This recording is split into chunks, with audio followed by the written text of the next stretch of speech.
Bonsoir Alphonse. Bonsoir. Vraiment, au nom de l'équipe Jumbo News, je voulais te remercier d'avoir accepté de donner cette interview, ce témoignage, à Ouais. l'occasion de la journée internationale des réfugiés. Mhm. Donc, l'objectif de la discussion qu'on voulait avoir avec toi ici, c'était pour permettre aux jeunes en particulier d'imaginer ce que c'était la vie d'un enfant réfugié à l'époque dans les camps de réfugiés dans l'ex-Zaïre. Oui. Peux-tu avant toute chose peut-être te présenter en quelques mots par rapport à ce que tu fais actuellement? Je m'appelle Alphonse, j'habite Bruxelles pour le moment. Et c'est vrai que j'ai eu la malchance de connaître ce qu'a connu le Rwanda, donc l'histoire tragique qu'a connu le Rwanda en 94. Et donc voilà, si je commence tout de suite, peut-être sur ce qui s'est passé pour un enfant de mon âge. Donc T'avais quel âge à l'époque? bon, déjà donc à cette époque-là, j'avais 9 ans, donc j'allais sur mes 9 ans. Alors en 94, c'est vrai que pour un enfant qui habite Kigali, qui habite dans une famille tranquille, qui n'a pas connu vraiment les problèmes politiques qui étaient d'actualité à ce moment-là, je ne pouvais pas me douter de ce qui allait se passer. Donc je ne comprenais déjà pas à cet âge-là. Et ce qui est arrivé, c'est que donc en 94, après le 6 avril, donc après la chute de l'avion qui transportait le président du Rwanda et le président du Burundi, et, quelques jours après, la situation s'envenime un peu partout et je n'ai pas les dates exactes parce que je ne peux pas m'en souvenir très exactement à cet âge-là. Mais on a dû se déplacer de Kigali vers la campagne, donc rentrer vers les préfectures qui à ce moment-là s'appelait Kibuye. Donc c'est de là où ma maman était née, donc ma grand-mère maternelle habitait là-bas. Donc on a fui vers cet endroit-là. Donc on est resté là tranquillement avant de partir au Congo, donc l'ex-Zaïre, quand la situation vraiment devenait un peu plus pressante. Et puis avec l'avancée du FPR, la population tendait à migrer vers les pays limitrophes. Et durant la fuite donc de Kigali vers le Congo, étant donné que c'est dans une période de guerre où il y avait déjà eu beaucoup de tueries, est-ce que tu as des souvenirs de cadavres sur la route comment ça se passait? Est-ce que tu as certains souvenirs par rapport à ça? Je me souviens très exactement de ce qui s'est passé pendant le trajet. C'était puisqu'on était en famille, et nos parents nous protégeaient vraiment très fortement. Je me souviens qu'ils nous empêchaient de regarder par les fenêtres de la voiture, parce qu'on voyageait en voiture. On ne permettait pas de regarder dehors pour voir les atrocités qui s'y passaient. Donc ils faisaient tout ce qu'ils peuvent pour ne pas vraiment connaître ces atrocités. Ça devait être vraiment très atroce. On n'a pas eu à le voir, à le constater de nos propres yeux jusqu'à notre arrivée à l'Exaïr. Donc par rapport à 94, tu ne gardes pas de traumatisme particulier. Non, je n'en ai pas gardé de traumatisme particulier, mais par contre, c'est avec le temps qu'on apprend ce qui s'est réellement passé, parce que vraiment, ça, je l'ai appris a posteriori. Et arrivé dans l'ex-Zaïre, donc vous vous êtes d'abord installé où? Et donc, arrivé au Zaïre, on est arrivé à Bukavu. Et là, il y avait un camp de réfugiés qui s'est formé. Et là, on est resté pendant un certain temps, 3 ou 4 mois. Et là, donc, c'était vraiment on vivait sous des tentes, donc les gens se débrouillaient pour trouver de quoi se nourrir, de quoi se vêtir. Il y avait qui n'avaient plus de vêtements sur eux. Et nous, on avait la chance de nous être déplacés en voiture, donc on avait gardé un peu de matériel. Et donc on est resté là-bas effectivement pendant quelques mois.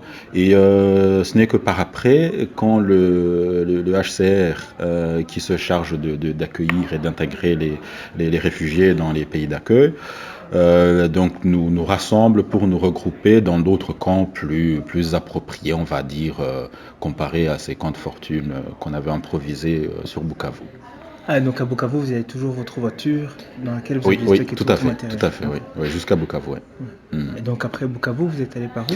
Et donc après Bukavu, on s'est dirigé vers les camps donc désignés par le HCR, et moi et ma famille, on est parti vers le camp Kachusha. Oui. Et ici, donc, l'objectif, c'est essayer d'imaginer concrètement comment se déroule la vie dans les camps. Donc, quand vous arrivez, qu'est-ce qui se passe? C'est un grand terrain vague, il y a des constructions, il y a... Alors, ce qui se passe, c'est vraiment... déjà, on n'est pas arrivé les premiers sur le camp. On est arrivé quand le camp était déjà en mode d'installation. Donc, il y avait pas mal de gens qui étaient déjà arrivés sur place. Donc, ce que les gens faisaient, c'est qu'ils recevaient des tentes pour construire des petites maisonnettes dans lesquelles se reposer. Et là, le terrain était subdivisé en petites parties. Donc, je me souviens qu'il y avait 12 ou 13 parties majeures qui déjà portaient les mêmes noms que les noms que portaient les préfectures rwandaises de l'époque. Donc, il y avait Kigali, Gitarama, Butare, ce genre de choses. Et puis, c'était vraiment plus ou moins organisé puisque tout le monde savait où se retrouver. Petit à petit, on a commencé à former des marchés, donc les gens pouvaient aller au marché, les gens commençaient à cultiver, on avait donc le HCR aussi permettait de construire des hôpitaux, des écoles, donc la vie commençait à pousser petit à petit dans cet endroit qui a priori ne présageait rien de bon. En l'espace de quelques mois, donc tout ça. Oui, en l'espace de quelques mois, mais c'était évolutif. Donc au début, il y avait donc tout le monde cherchait à s'abriter d'abord, et par après, donc après 3, 4 mois, 5, 6 mois, jusqu'à une année, donc on commence à avoir en marché, on commence à avoir un petit dispensaire avec les aides du HCR. On pouvait recevoir aussi de la nourriture qui était donnée par le HCR et d'autres organismes. Et puis, donc avec le temps, ça a vraiment évolué. Donc les gens se sont plus ou moins intégrés à cet endroit-là. Ils ont fait du commerce. Il y en a qui déjà ont connu un petit peu de fortune. Hein. Et, il y en a vraiment qui s'en sortaient pas mal. Et je me souviens que donc les constructions aussi commençaient. On commençait à quitter plus ou moins les huttes en tente. On commençait à construire des vraies maisons petit à petit. Il y avait le matériel, vraiment, les bulldozers, etc. Ou bien que c'était... Non, il y avait pas tout ça. Donc il y avait pas tout ça. Les gens se débrouillaient comme ils pouvaient. Ils utilisaient donc ils allaient chercher des arbres dans des forêts, les forêts qui nous entourent. Et puis il y avait aussi la route. C'est très important. Il y avait une route macadamisée qui arrivait jusqu'au camp, qui traversait le camp pour continuer dans d'autres endroits de cette partie-là du Congo. Donc vraiment, il y avait moyen de se procurer du matériel. Avec le temps, ça a été possible.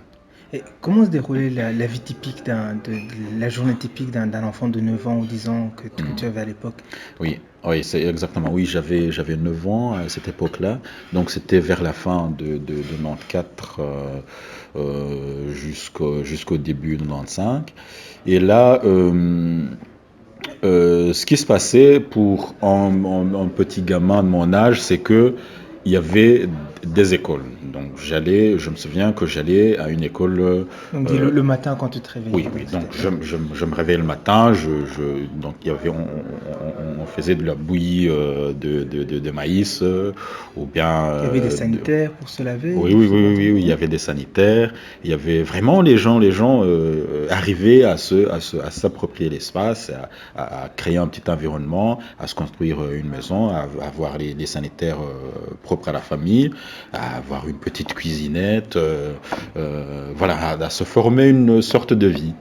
Et donc le matin, je me lève, je prends mon petit déjeuner qui n'est autre qu'une bouillie de maïs ou bouillie de sorgho. Et puis j'allais à l'école, donc il fallait traverser un petit endroit qui séparait.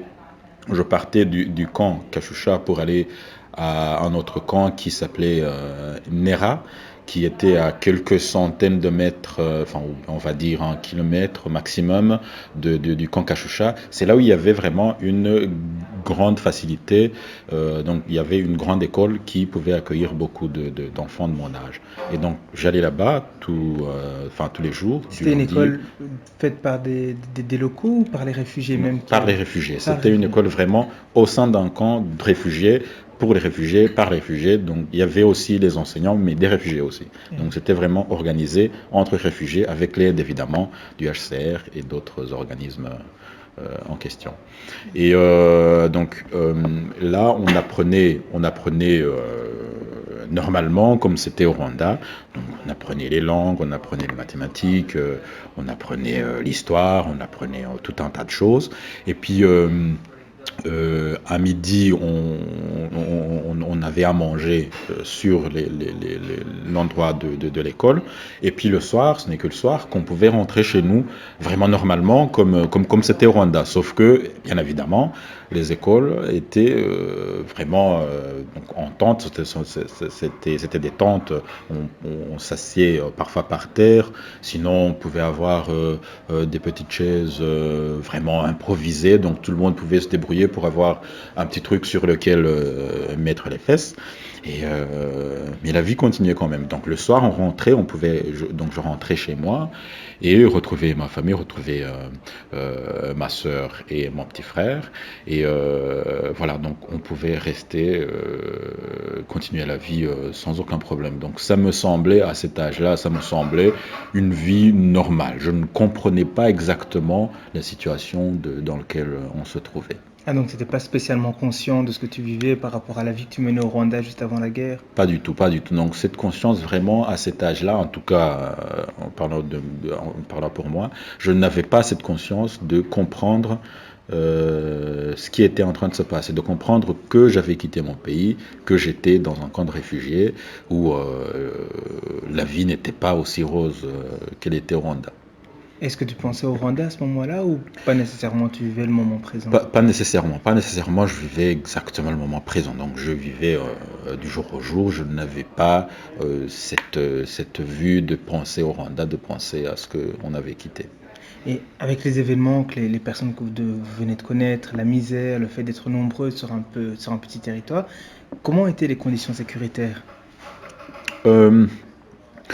Euh, il y avait des forces de l'ordre qui étaient envoyées par le gouvernement du Zaïre. Je me souviens qu'il y avait une sorte un petit camp au milieu du camp de réfugiés où résidaient les gens des forces de l'ordre qui étaient des Zaïrois. Donc c'était des militaires, enfin pas des militaires, on les appelait les contingents de sécurité.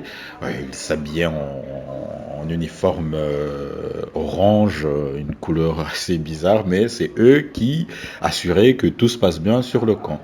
Et ils avaient aussi, ils étaient armés, ils circulaient dans les camps pour voir si tout se passe bien.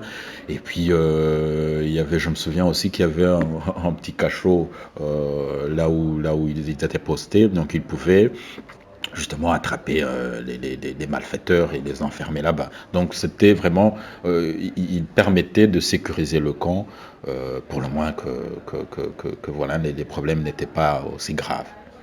Et comment avez-vous fini par quitter le camp? C'était environ à quel moment? Donc il y a eu la guerre qui est arrivée en fin 96. C'est là où on a commencé vraiment à connaître des problèmes. Et puis ça a été très brutal et subite, puisque je me souviens, c'était un petit matin, on allait à l'école. Et je me souviens que je suis passé devant la station des gardes de sécurité, donc ces contingents zaïrois qui avaient une station. Donc je passais toujours tout près de leur stationnement. Et là, j'ai remarqué qu'ils n'étaient plus là. Donc ils étaient partis depuis un moment, donc je ne les ai pas vus. L'endroit était vide. Et puis, on s'est approché pour rentrer un petit peu dans le stationnement pour voir ce qui se passe là-bas et on a trouvé que les cachots étaient vides. Il y avait quand même des cadavres dans la cour. Donc, il y avait des gens qui avaient été tués, mais on ne savait pas qui les avait tués. Et on a quitté l'endroit pour continuer vers notre école. Et arrivé là-bas, on a commencé à entendre des coups de feu. Donc ça a été très violent et tout le monde est parti en courant. Et moi et ma soeur et mon petit frère, on est rentrés en courant, retrouver notre famille et on s'est organisé pour quitter le camp sur le champ. Ah, vous aviez directement compris ce qui se passait à ce Oui, moment-là? oui, vraiment, il y avait le feu, ça tirait de partout, donc c'était assez brutal et très rapide, donc ça a été vraiment rapide. On est parti le jour même, on a quitté le camp le jour même. Vous aviez conscience de qui tirait, de qui Non, mettait le feu? non, non, vraiment, je n'ai pas vu qui tirait ou qui faisait quoi. Donc, il faut comprendre que dans un mouvement de panique comme ça, on ne sait pas exactement ce qui se passe. Donc tout ce qu'on sait, c'est que les gens sont en train de tuer les gens. Donc on voit au début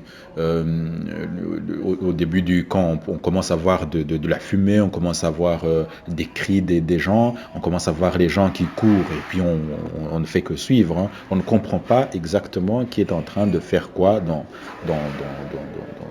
tout ce désordre. Et à ce moment-là, vous avez fui vers où donc?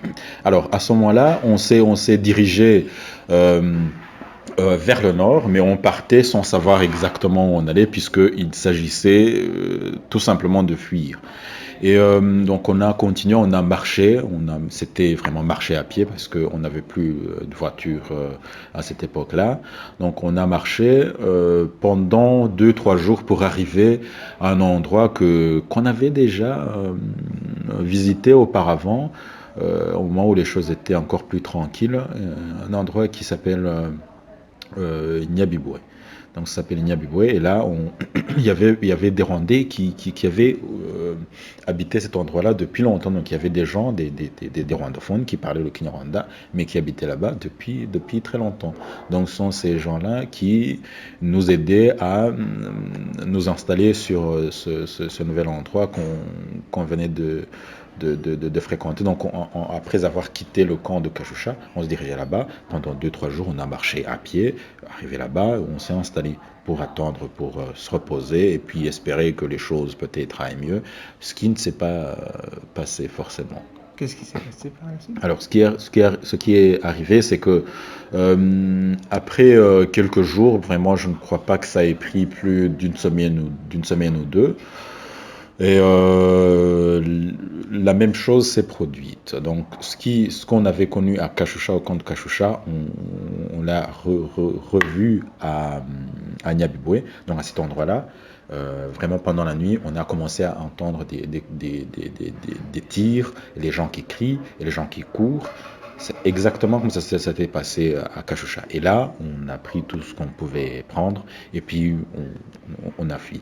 Alors, fuir à cet endroit-là, on était juste à côté de hautes montagnes. Il s'agissait de les monter jusqu'à un endroit qui s'appelle Shangi. Et à cet endroit-là, je me souviens, il pleuvait beaucoup.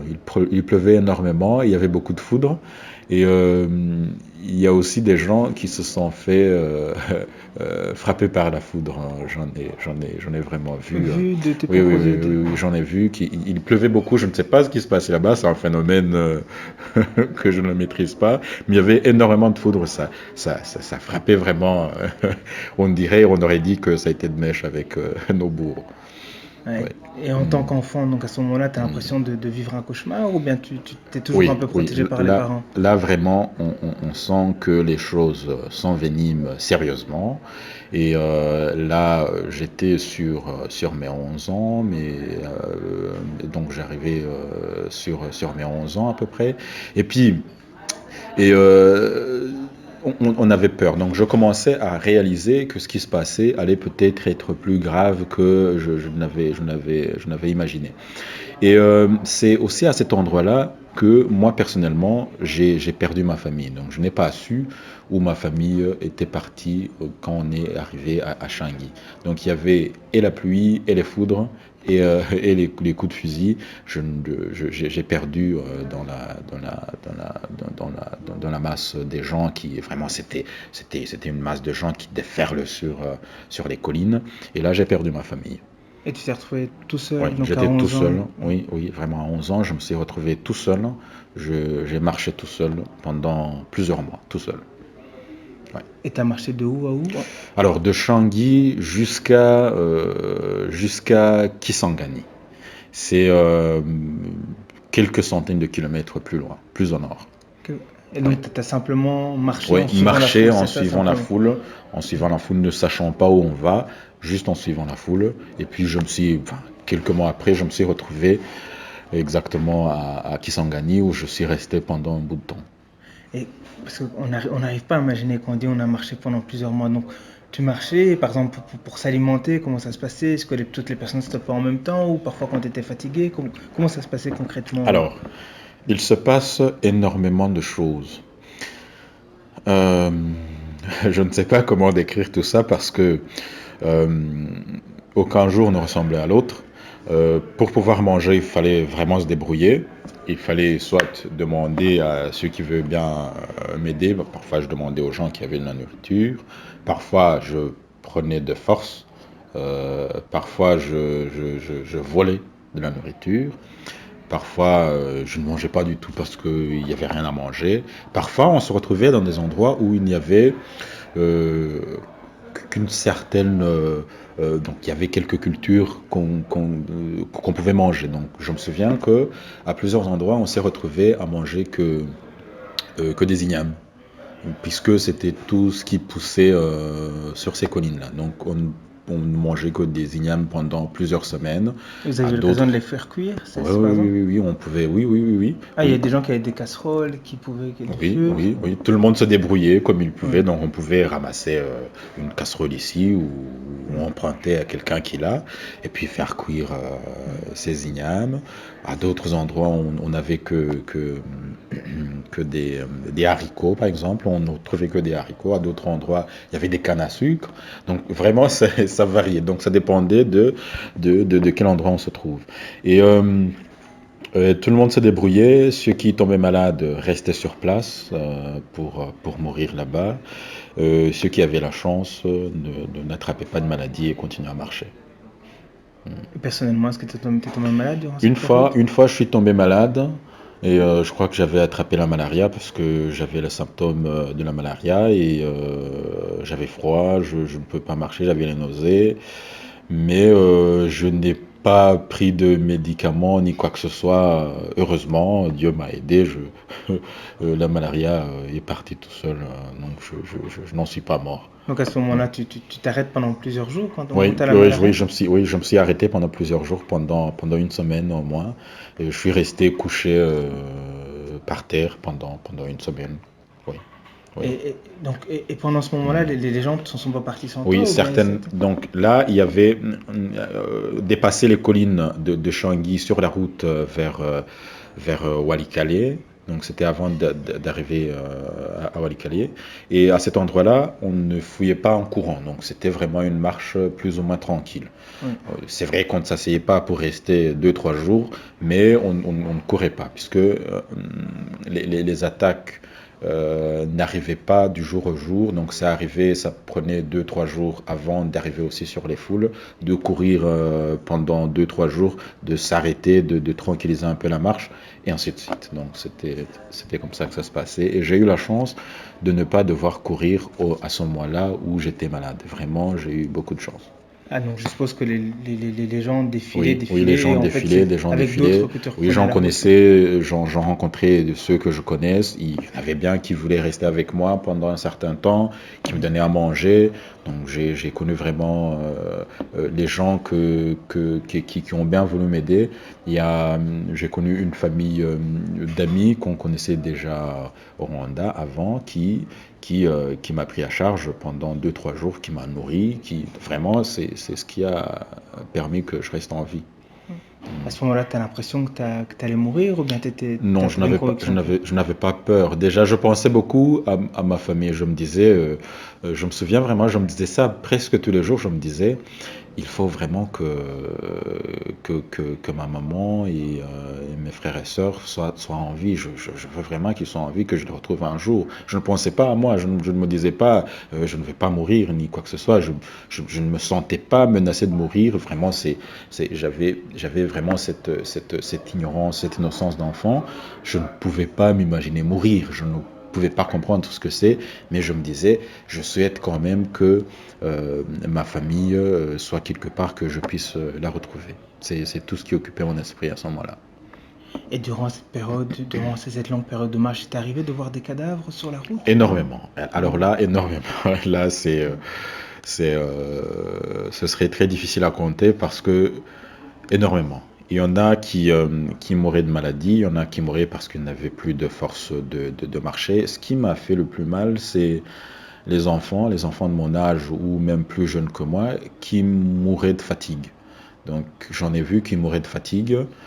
Et il y en a qui mouraient de pluie. Il pleuvait beaucoup à cette époque-là. Il pleuvait énormément. Il pouvait pleuvoir pendant une semaine sans arrêt. Et j'ai déjà vu des enfants qui mouraient parce qu'ils restaient trop longtemps sous la pluie. J'en ai vu, j'en ai connu beaucoup. Donc, Oui. qui meurt à cause de la pluie? Oui, Donc, qui comment meurt. ça? Oui. Donc je retrouve un enfant ici qui est en train d'essayer de marcher avec beaucoup de fatigue, peut-être de la maladie aussi.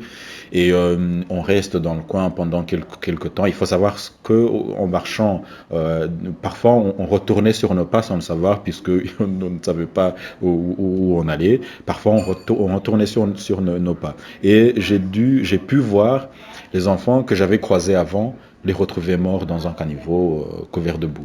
J'en ai vu, oui, beaucoup. Ouais, j'en ai vu beaucoup. Oui. Et, et pendant la nuit, alors quand vous essayez de dormir, je suppose qu'il n'y avait pas de couverture, vous n'avez rien sur vous, vous Non, n'aviez non, pas pas du pour vous tout. protéger de... Non, pas du tout, pas du tout. Je me souviens, je portais une sorte de jacket, donc qui est vraiment avec de longues manches, Oui. qui me couvrait entièrement, qui était plus ou moins chaud. Mais il faisait pas quand même trop froid, donc il faisait pas trop froid. Le seul problème, c'est qu'il pleuvait beaucoup. Il pleuvait beaucoup. Il fallait vraiment avoir des astuces pour ne pas être trop trempé quand on dort la nuit. Donc se mettre un peu à l'abri sous une arbre ou dans une brousse. Voilà, il fallait trouver quelque chose pour s'abriter au moins pendant la nuit. Et donc, a priori, vous portiez les mêmes vêtements tous Les les mêmes jours, vêtements, j'ai porté les mêmes vêtements pendant une année. pendant une Oui, année, les pendant une mêmes année. Oui, vêtements, les le mêmes même type, vêtements. Oui, les mêmes vêtements, oui, oui, Ouais. oui. Je portais un short bleu, Ouais. et une chemise et un jacket. Ouais. J'ai porté le même jusqu'à mon retour au Rwanda. Donc, pendant une année, les mêmes Oui, vêtements. oui, les mêmes Et tu avais vêtements. parfois l'occasion de Oui, les laver ou bien parfois aux côtés d'une rivière, je restais là-bas, on se mettait nu, tout le monde se mettait nu, on s'en foutait un petit peu, Ouais. les enfants, les vieillards, tout le monde, et on lavait nos habits, on attendait un certain temps que ça sèche, on remettait les mêmes vêtements, on partait. Ouais, j'ai fait ça, j'ai porté vraiment les mêmes vêtements jusqu'à mon retour au Rwanda. Je suis arrivé au Rwanda avec mes vêtements. Donc, pendant une année, les Oui, mêmes vêtements. oui, les mêmes. Et donc, à ce moment-là, vous arrivez à Kisangani. Quand on dit vous, les réfugiés, tu te rappelles plus ou moins le nombre que vous étiez, le nombre au départ, le nombre arrivé, ou bien non, ça c'est très difficile. C'est très difficile à estimer, je n'ai pas d'estimation, mais c'était vraiment des foules. C'était vraiment des foules. Donc, aussi, il y a des étapes. Donc, de Kashusha ou bien de Nyabibwe à Kisangani, il s'est passé énormément de choses. Il y a eu quelques camps, notamment le plus connu, c'est le camp de Tingitingi. Et celui-là, c'est le plus connu. Donc, j'ai vécu là-bas pendant quelques mois également. Ah, tu as vécu pendant quelques Oui. mois. Et Ouais. au niveau de la vie à Tingitingi, c'était la même qu'au camp de Bukavu au départ? C'était pire. C'était pire parce que donc déjà les conditions n'étaient pas les mêmes. C'était extrêmement improvisé. Donc les gens abattaient des arbres pour retrouver un endroit où où s'abriter, faire une petite hutte avec des branches d'arbres, ceux qui avaient la chance d'avoir des tentes. On est quand même resté là-bas, on s'est concentré là-bas pendant un moment. Et puis, ça a permis au HCR et d'autres associations de nous retrouver sur place et d'apporter de l'aide. Donc là, on a pu avoir des médicaments et de la nourriture. Et il y avait aussi une grande route qui avait été coupée pour permettre aux petits avions d'atterrir dessus. Donc je me souviens vraiment de ça, on voyait tout le temps des avions qui apportaient les médicaments et la nourriture atterrir sur le tarmac. Ouais. Et à Tingi-Tingi, t'es arrivé tout seul? Oui, j'étais tout seul. Ouais.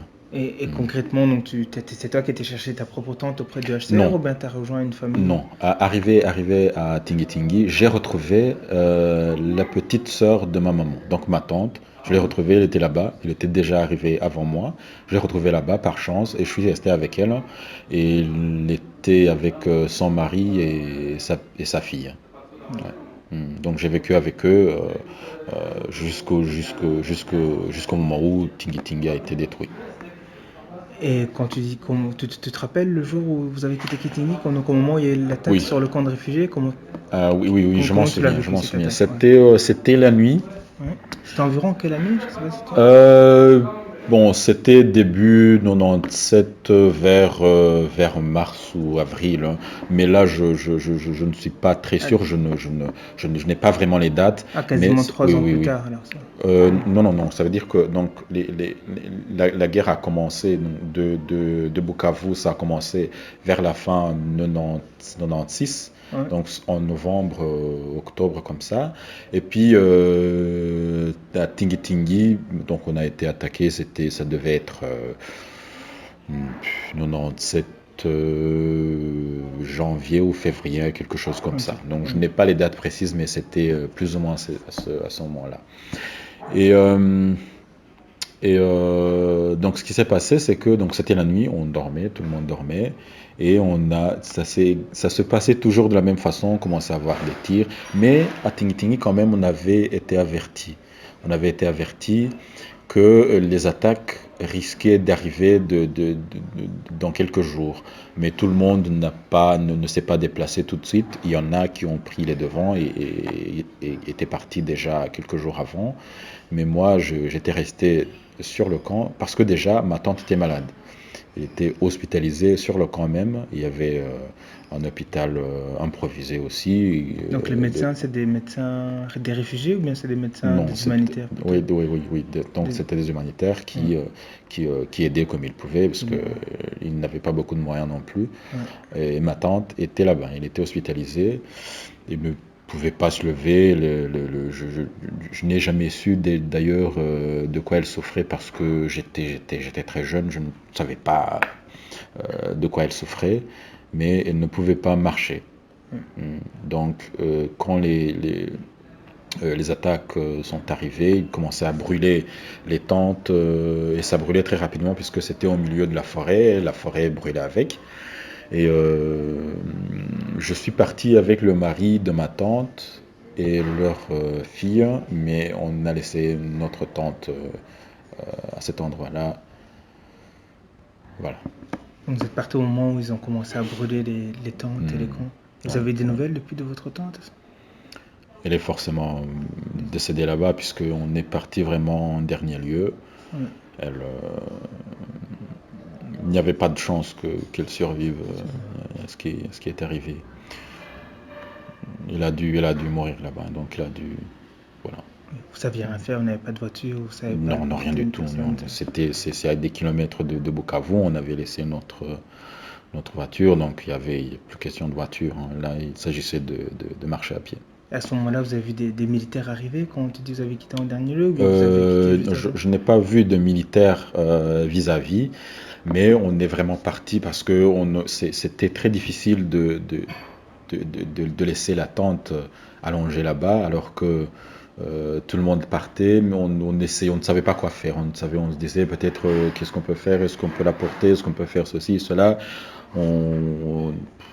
on était dépourvus. On a traîné un petit peu, mais après, on s'est résigné à partir.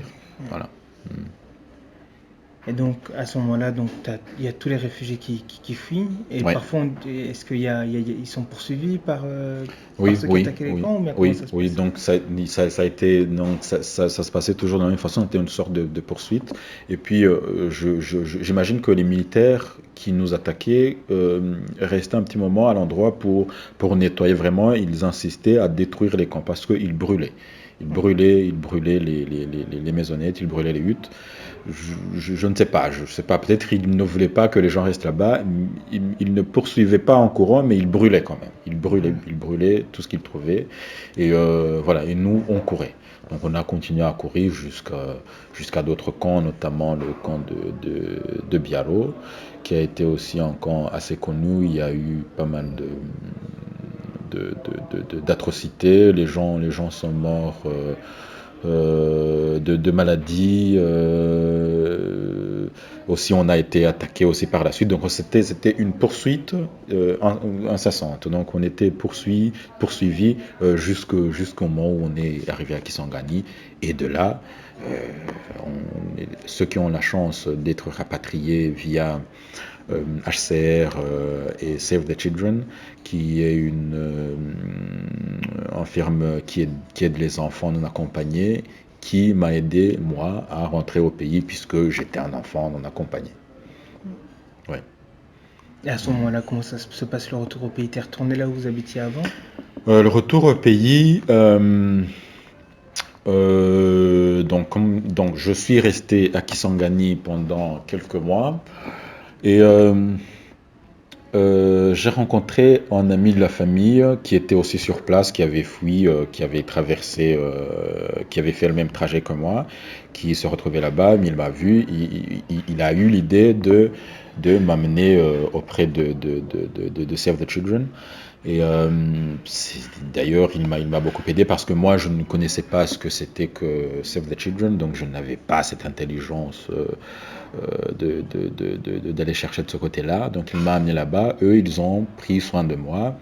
Ils m'ont permis de rentrer au Rwanda. On rentrait par avion. C'est parce que Kisangani est assez éloigné du Rwanda. On ne pouvait pas marcher. Ouais, refaire la marche refaire la retour, marche c'était un retour, peu. c'était impossible. Donc on est rentré par avion. Ouais. Et t'as pu retrouver ta famille par la suite? Alors, arrivé au Rwanda, je suis resté, donc il fallait donc donner l'identité. Donc, pour les enfants, il y en avait qui ne se souvenaient même plus des noms de leurs parents. Moi, je m'en souvenais quand même.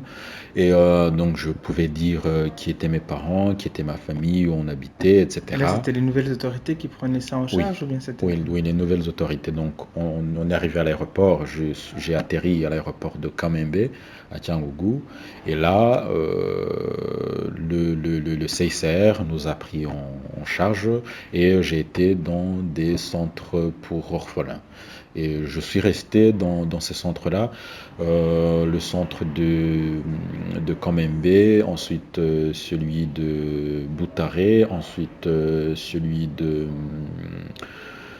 Gitarama, je ne me souviens plus du nom, ensuite celui de Kibouye.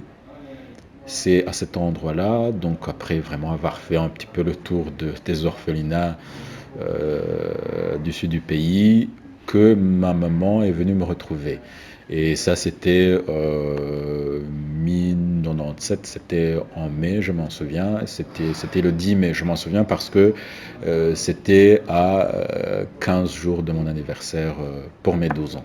Pour tes 12 ans. Ouais, Voilà. ouais. Et quelle est ta réaction à ce moment-là, donc quand ta maman arrive?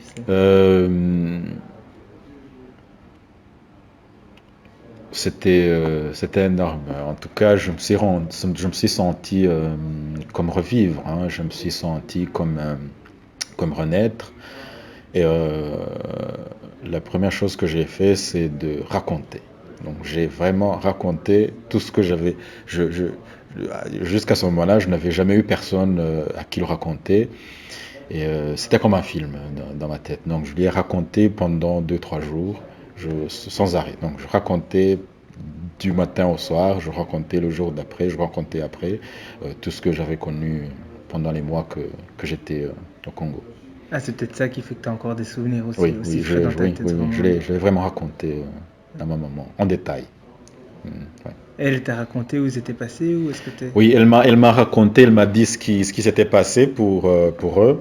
Donc pour Et ton papa et tes frères et sœurs, c'est ça? mon papa ne vivait plus. Non, Ils mon vivent plus. papa était décédé même avant la guerre. Ah, Et ouais, ma maman était avec ma soeur et mon petit frère.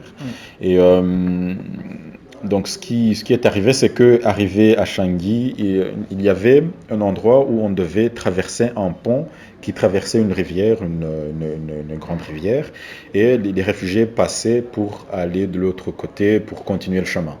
Et c'est à ce moment-là que ma famille est arrivée, mais les militaires qui nous attaquaient étaient déjà sur place. Ils ont coupé le pont pour empêcher les gens de fuir.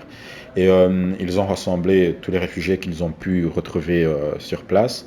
Et ils ont sélectionné tous les hommes et les garçons de plus d'un certain âge, de 15-16 ans et plus.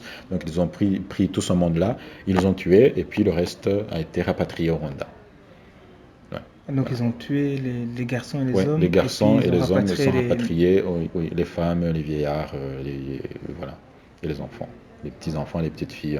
Ma soeur et mon petit frère sont rentrés indemnes et ma maman. Mm. Et au Rwanda, est-ce que vous avez eu des soucis particuliers ou... Au Rwanda, pas particulièrement. Au Rwanda, le premier souci qu'on a connu, c'est par rapport à... Donc, on avait une maison à Kigali qui avait été squattée par une autre famille venue du Congo. C'était le plus gros souci qu'on a connu arrivé au Rwanda. Et ça a pris quand même quelques années pour retrouver la maison. Sinon, par après, ça s'est passé plus ou moins normalement. On n'a pas eu de poursuites majeures. On n'a pas eu de problème particulier par après. Et, et comme ça, près de plus de 20 ans après, quel regard tu portes sur l'expérience que tu as vécue? Qu'est-ce que tu as l'impression que ça t'a apporté dans... Et donc, ce que ça fait, c'est que déjà, j'ai compris. J'ai compris ce que j'ai vécu. Parce qu'à ce moment-là, je ne comprenais pas. Je ne comprenais pas. Je ne savais pas pourquoi on courait. Je ne comprenais pas pourquoi on devait fuir. Je ne comprenais pas qui nous pourchassait. Avec le temps, j'ai grandi et j'ai compris que on a été poursuivi parce que on était donc les problèmes qui sont partis du génocide commis contre les Tutsis au Rwanda et le FPR qui arrive et a pris le pouvoir et poursuit les réfugiés majoritairement Hutus qui s'étaient réfugiés au Congo, donc l'ex-Zaïre. Et donc j'ai compris tout ça, mais c'est vraiment a posteriori. Donc après avoir analysé la situation, commencé à lire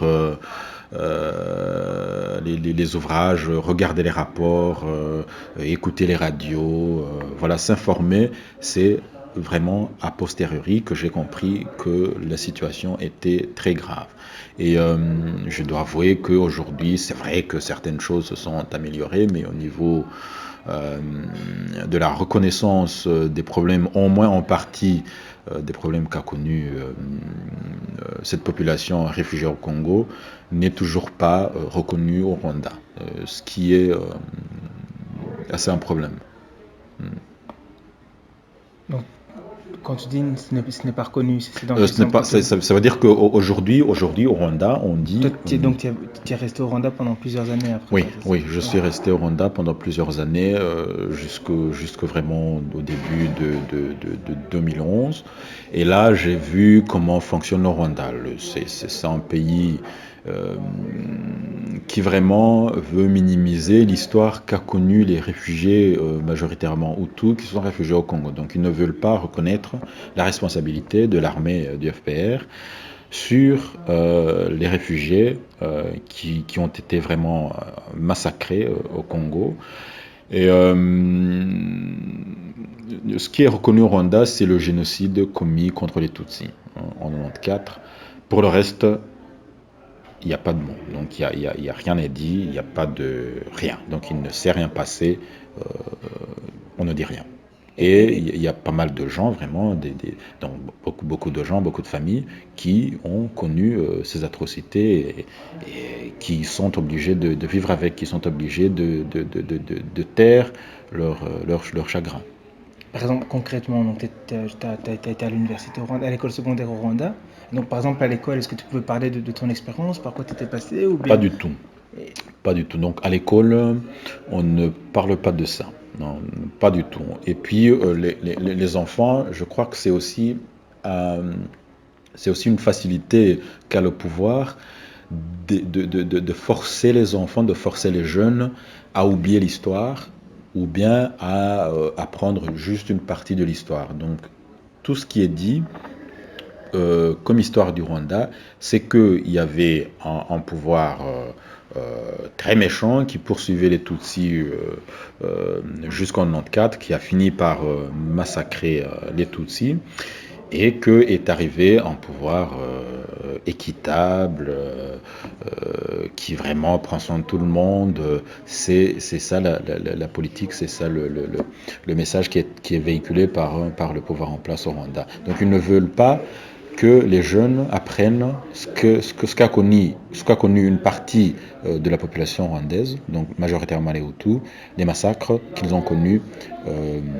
au Congo et au Rwanda également, par les forces armées du FPR. Mais par exemple, toi concrètement, est-ce qu'il y a quelqu'un qui t'a empêché de raconter ton histoire à tes camarades ou si jamais on appelait à témoignage ou bien tu... Il faut savoir que dans des écoles, en avril de chaque année, on organise les commémorations. Mais Oui. ces commémorations sont intitulées le génocide perpétré contre les Tutsis. Donc, si jamais quelqu'un essaie de... Moi, je n'ai pas personnellement essayé de raconter ou de dire que moi aussi j'ai été persécuté, qu'une partie de ma famille a été décimée au Congo. Je n'ai d'ailleurs pas précisé dans le message. J'y ai perdu deux tantes, donc les sœurs de ma maman et leurs enfants, 6 ou 7 personnes qui ont été massacrées au Congo. Donc je ne pouvais Tu sais pas. dans quelles circonstances ils sont morts? Est-ce que c'était dans la fuite ou bien tués directement par les militaires qui vous Dans la poursuivaient? fuite, dans la fuite. Je n'ai pas vu, je ne les ai pas vus en train de se faire tuer, mais ils sont comme ma tante que j'ai vue vraiment à la dernière minute avant sa mort qui a dû arriver quelques minutes plus tard. Les autres, je n'ai pas connu les circonstances de leur mort, mais ils sont quand même morts. Oui. Et donc je n'ai pas connu tout ça. Mais je me dis que si vraiment l'histoire était à être racontée correctement, peut-être on allait apprendre les circonstances de mort de ces personnes-là. Et ce n'est pas ce qui est véhiculé au Rwanda comme message. Et j'ai connu 2 personnes à mon école secondaire qui ont quand même essayé de raconter leur histoire, mais ils se sont retrouvés accusés de négationnisme. Donc j'ai connu vraiment 2 personnes qui ont dû fuir d'ailleurs le pays par après, les jeunes de mon âge qui ont raconté que eux aussi ils avaient connu des massacres, qui ont donné des exemples des membres de leur famille qui avaient été tués. Et ces personnes-là ont été persécutées pour négationnisme. Ils ont été emprisonnés. Déjà, on était vers la fin de nos études secondaires. Et Là, on parle de jeunes de quel âge donc on parle donc à cette époque-là, on 19-20 ans. 19-20 ans. Ouais, 19-20 ans, ouais. Oui, donc voilà, ils ont été emprisonnés pendant quelques mois, relâchés après, et puis ils ont quitté le pays.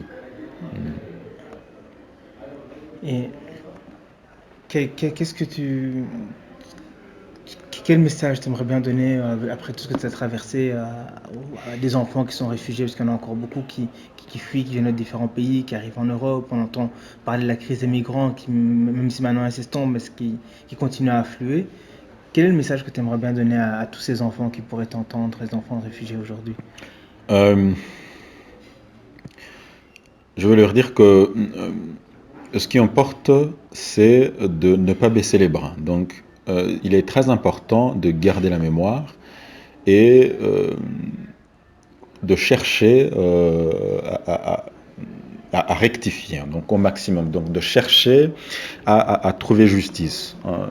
Ne pas laisser les dictatures, comme dans notre pays, les dictatures, essayer de manier l'histoire, essayer de maquiller l'histoire à leur gré, et, et, ne pas baisser les bras justement. Parce que j'ai déjà remarqué que certaines personnes, les personnes de mon âge, donc qui étaient très jeunes au moment où le Rwanda connaît les atrocités, ont tendance à oublier ce qu'ils ont connu. Il y en a même qui ont perdu leurs propres parents, mais qui quand même tendent à oublier, parce que le pouvoir fait de son mieux pour leur faire oublier ce que eux ils ont connu. Et mon message, c'est que ces jeunes-là n'oublient pas, qu'ils cherchent à faire connaître leur histoire, à valider leur histoire, et, et, que justice un jour soit faite. Je ne sais pas s'il y a quelque chose que tu aimerais bien rajouter. Voilà, donc j'ai presque fait le tour, mais ce que je veux encore voir dans le futur, c'est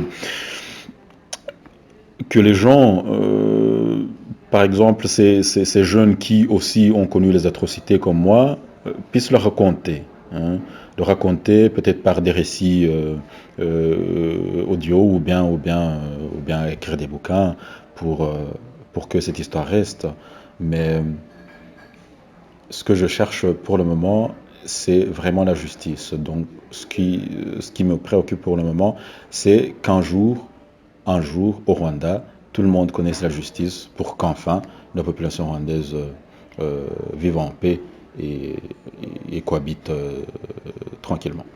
Mais quand on dit ça, il y en a qui disent parfois que les jeunes, au lieu d'être tournés vers le passé, devraient être tournés vers l'avenir et recommencer à construire le Rwanda aujourd'hui. C'est souvent le discours qu'on entend quand...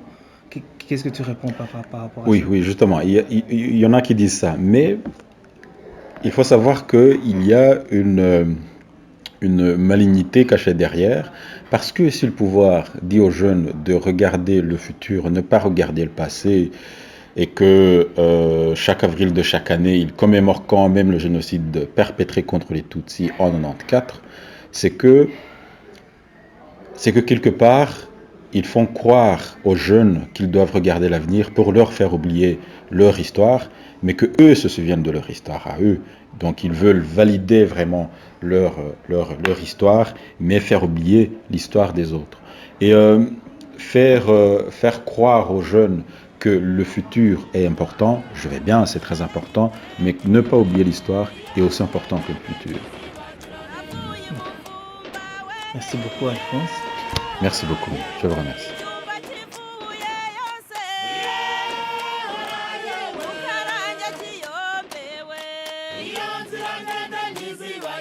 Gatuna